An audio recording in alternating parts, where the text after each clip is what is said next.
સીઈટીમાં આપણે 3 નિયમ સુધી જોયું કે ટાઈપ 1 સરવાળામાં કે કોઈ પણ સંખ્યાનો ઉમેરો થતો હોય એના આધારે આપણે આગળ ચાલતા હોય ત્યારે કે પહેલો શું હતો નિયમ કે કોઈ ચોક્કસ સંખ્યાનો ઉમેરો થતો. કેવી સંખ્યાનો? કોઈ એક ચોક્કસ સંખ્યાનો ઉમેરો થતો. એ રીતની આપણી શ્રેણી બની હતી, જેનું ઉદાહરણ આપણે જોયું હતું, ઉદાહરણ નંબર 1 અને ઉદાહરણ નંબર 2.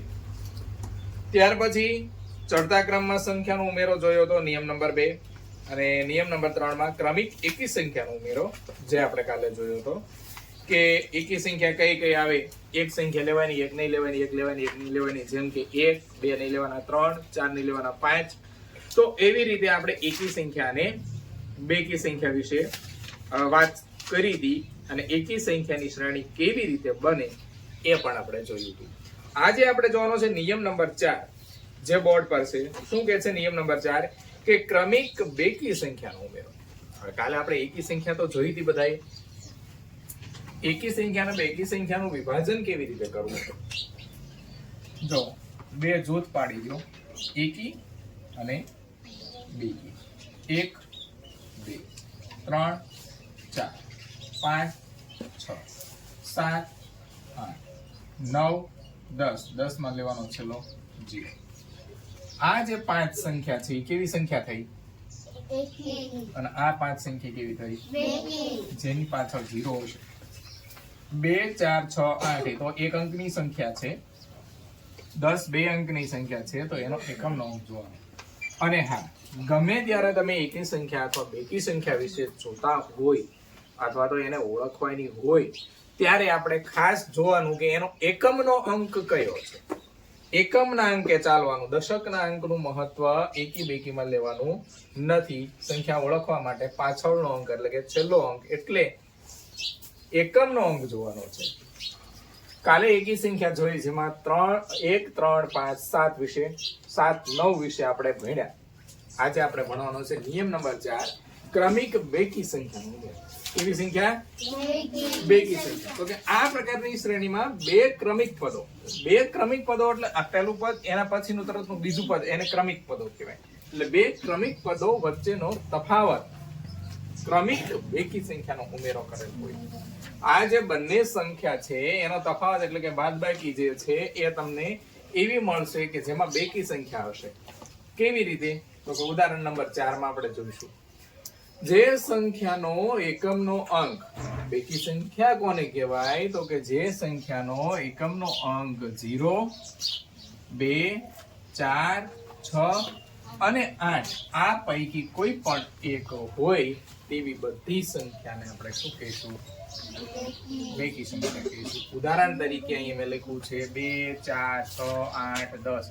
10 માં છેલ્લી સંખ્યા જોવાની છે એટલે કે છેલ્લો અંક 0. 12 માં 2, 14 માં 4, 16 માં 8, 18 માં 8, 16 માં 6 અને 18 માં 8 અને 20 માં પાછો 0. હજી આગળ ચાલશું તો જેટલી તમે સંખ્યા લ્યો એ સંખ્યામાં જેના એકમના અંકમાં 100 સુધી નહીં, સંખ્યા જ્યાં સુધી ગણિતમાં પૂરી ના થાય ત્યાં સુધી ચાલે. સમજાય?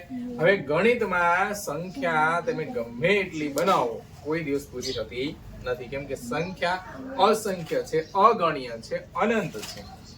તો એમાં જે છેલ્લા અંક છે ને તમે જો, હવે તમે અહીંયા લખો 22 લખો તો એનો છેલ્લો અંક જોવો, 24 લખો એનો છેલ્લો અંક, 26 લખો એનો છેલ્લો. ટૂંકમાં જ્યાં સુધી તમે વિચારી શકો ત્યાં સુધી તમે ગણિતની સંખ્યા લખી શકો છો, જેમાં એકમનો અંક છે એ બેકી સંખ્યા. એ બેકી સંખ્યાના અંકો આ આપણે 5 યાદ રાખવાના: 0, 2, 4, 6 અને 8. એકી સંખ્યાના અંકો 1, 3, 5, 7 અને 9. આ કયા અંકો છે? તો કે એકી સંખ્યાના અંકો. અને આ કયા અંકો? બેકી સંખ્યાના અંકો. હવે બેકી સંખ્યા વિશે જાણ્યા પછી ઉદાહરણ નંબર 4 કે 3, 5, 9, 15, 23 તો પછીની સંખ્યા કઈ? આપણને એવું કીધું કે તફાવત મેળવીને, તફાવત એટલે કે બાદબાકી. જો ડાયરેક્ટ તમને વિચાર આવે છે તો કોઈ પ્રશ્ન નથી, નો સમજાય તો બીજી સંખ્યામાંથી પહેલી સંખ્યાને બાદ કરો.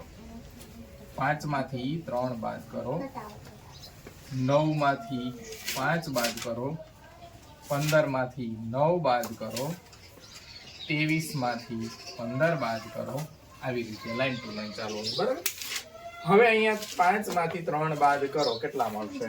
2. એટલે અહીંયા તમે 3 માં કેટલા ઉમેરો ત્યારે 5 મળે? 3 માં 2 ઉમેરો ત્યારે 5 મળે. હવે અહીંયા 9 માંથી 5 બાદ કરો, કેટલા મળશે? 4. એટલે કે અહીંયા આપણે કેટલા મૂકવાના, ઉમેરવાના કેટલા? 5 ને 4 9 થાય કે ના થાય? 15 માંથી 9 બાદ કરો, કેટલા મળે? 6. જે બાદ બાકી મળે એ બાદ બાકી અહીંયા ઉમેરવાની છે. 9 ને 6 કેટલા થશે? 23 માંથી 15 ને બાદ કરો, કેટલા મળશે? 8. એટલે અહીંયા કેટલા વત્તા તરીકે મૂકવાના છે? હવે જો અહીં બેકી સંખ્યા હશે 2 4 6 8 છે, તો 8 પછીની બેકી સંખ્યા કઈ છે? કઈ છે? 0 નહીં, 10. લાઈન ટુ લાઈન ચાલવાનું છે ને. જો અહીંયા જો એમ પાછું ખાલી 0 જ નથી લેવાનો. એ 0 તો ઓળખવા માટે કે એકમનો અંક 0 હોય એટલે બેકી સંખ્યા હોય એટલે 10 ઉમેરવાના છે. એટલે કે 23 માં તમે 10 ઉમેરો, 23 વત્તા 10 કેટલા મળશે?